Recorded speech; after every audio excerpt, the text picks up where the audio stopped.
Itim na ginto o mas kilala bilang langis, yaman na tila ba kumukontrol sa paglago ng maraming ekonomiya sa iba't ibang mga bansa. Pero sa nagdaang mga taon, unti-unti nang natutuyo ang pinagkukunan ng langis, partikular na sa gitnang silangan na bahagi ng ating mundo. Kaya naman umugong ang mga bali-balita ukol sa oil and gas exploration o ang proseso ng paghahanap ng langis upang kalaunan ay makuha at mapakinabangan. Isa na nga ang bansang Pilipinas sa nakitaan ng hitik na reserba ng langis, partikular sa West Philippine Sea. Kaya hindi na nakakapagtaka na pilit itong inaangkin ng dambuhalang bansang China at maging ng iba pang mga bansa sa Timog Silangang Asya. Sa kasalukuyan, usap-usapan naman na magaganap na ang bagong yugto para sa paglago ng ekonomiya ng ating bansang Pilipinas dahil sa balitang muli nang magsisimula ang isang proyekto para makuha ang bilyong-bilyong reserba ng langis sa kanlurang karagatan ng Pilipinas.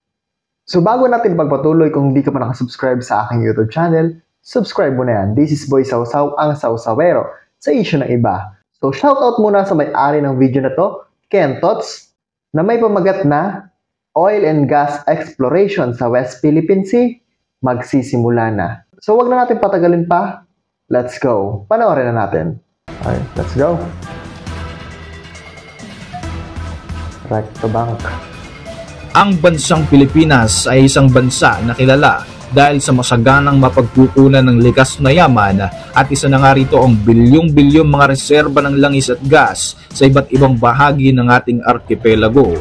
Isa pa nga rito ay ang tinatawag na liquefied natural gas o LNG. Sinasabing isa ito sa pinakamalaking yaman na mayroon ang ating bansa na hindi pa natin gaanong nasisiyasat at napapakinabangan. Hindi may pagkakailan na ang Pilipinas ay patuloy na dumaranas ng mga rotational brownouts at sobrang taas ng singil sa kuryente at napakataas din ng presyo ng gasolina. Bagay na naging matinding suliranin na ng bawat Pilipino sa araw-araw. Sinasabing maaari pa nga itong lumala sa hinaharap dahil sa posibleng pag-usbong ng napakalaking krisis sa enerhiya. Isa sa mga tinututukan ngayon ng Administrasyong Bongbong Marcos ay mga oil and gas exploration sa ating bansa. Ayon sa report ng United States Energy Information Administration, tinatayang mayroong 5.4 billion barrels ng langis at 55.1 trillion cubic feet ng natural gas ang reed bank o ang rectobank na matatagpuan 120 miles mula sa Palawan coastline. Pasok ito sa 200 nautical miles ng ating exclusive economic zone na pinapayagan sa ilalim ng United Nations Convention on the Law of the Sea o UNCLOS. Alam na natin na yun pala. Sa ulat na inilathala ng Vera Files noong July 18, 2024, sinasabing inalis na ng Malacanang ang moratorium o ang pagbabawal sa oil and gas exploration sa Rectobank. Kaya naman maaari nang ipagpatuloy ng Forum Energy Limited ang kanilang pagkontrata sa mga barko na magsasurvey at magsasagawa ng drilling operation sa mga lugar na mayroong reserba ng langis. Ang Forum Energy Limited na subsidiary ng PXP Energy Corporation ay majority-owned ng business tycoon na si Manny Pangilinan. Ang kumpanyang ito ay nabigyan ng Department of Energy ng Service Contract Number 72 sa kabuuan ng Rectobank na matatagpuan sa West Philippine Sea. Ayon sa isang highly reliable source ng Vera Files, hindi daw nito alam kung may pinirmahang kontrata ang Forum at ang Palasyo, pero ang alam daw niya ay unofficially lifted na ang moratorium o ang pagban sa exploration project, kaya pwede na raw magsimula ang kumpanya ni Manny V. Pangilinan.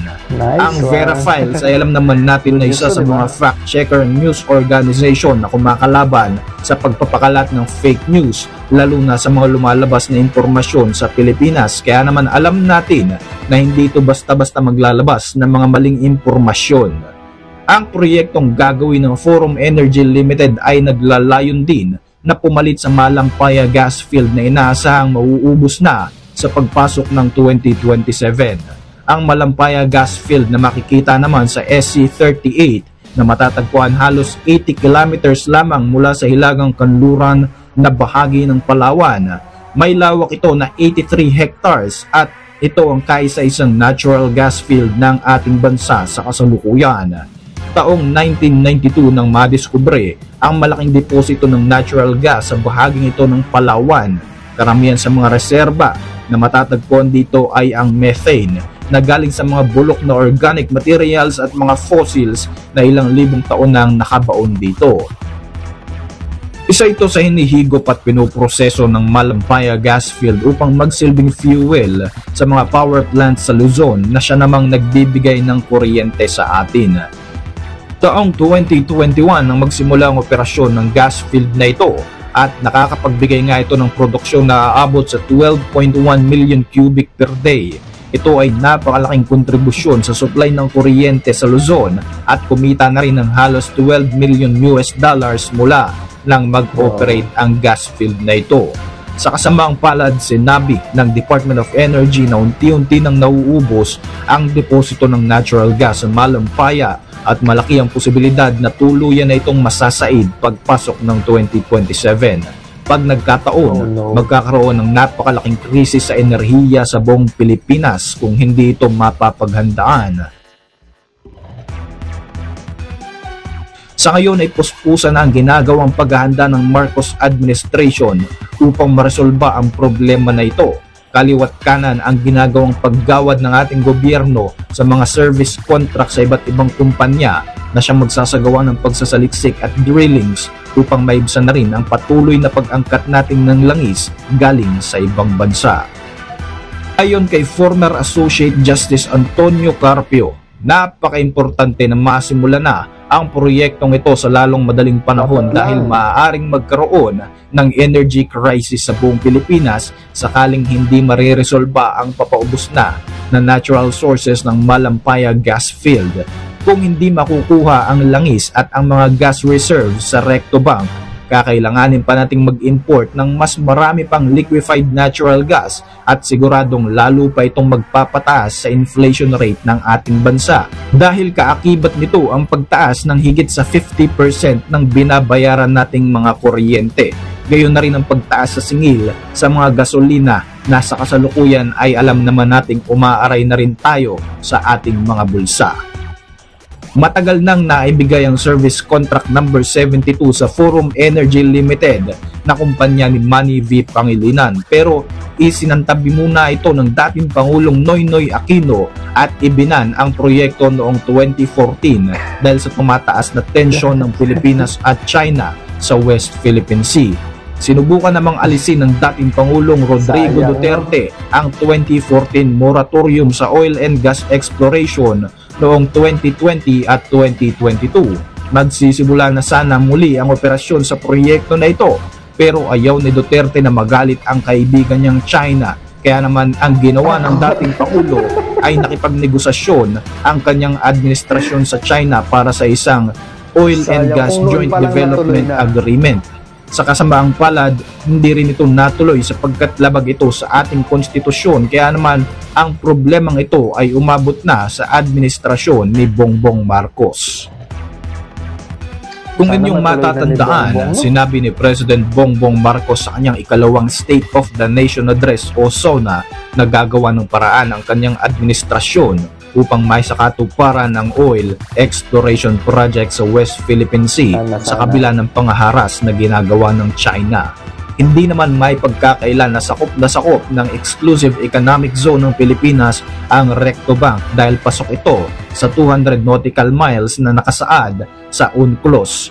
Bukod dito, idineklara na rin ito na naipanalo ng ating bansa sa arbitration kontra sa China noon pang 2016.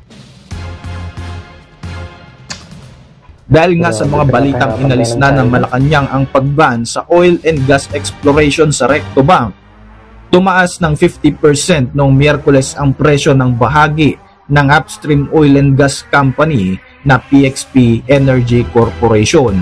Kapag opisyal na ang announcement ng gobyerno, siguradong masisimula na ang plano ng kumpanya ni MVP para sa mga assessment ng hydrocarbon potential at ang pagdidrill at pagdevelop ng dalawang oil well sa Sampaguita Field sa SE-72 o sa bahagi ng Recto Bank. may papadala na rin ng kumpanya mga survey vessels at magbubukas na muli ang operasyon sa contract area ng teritoryo na ito.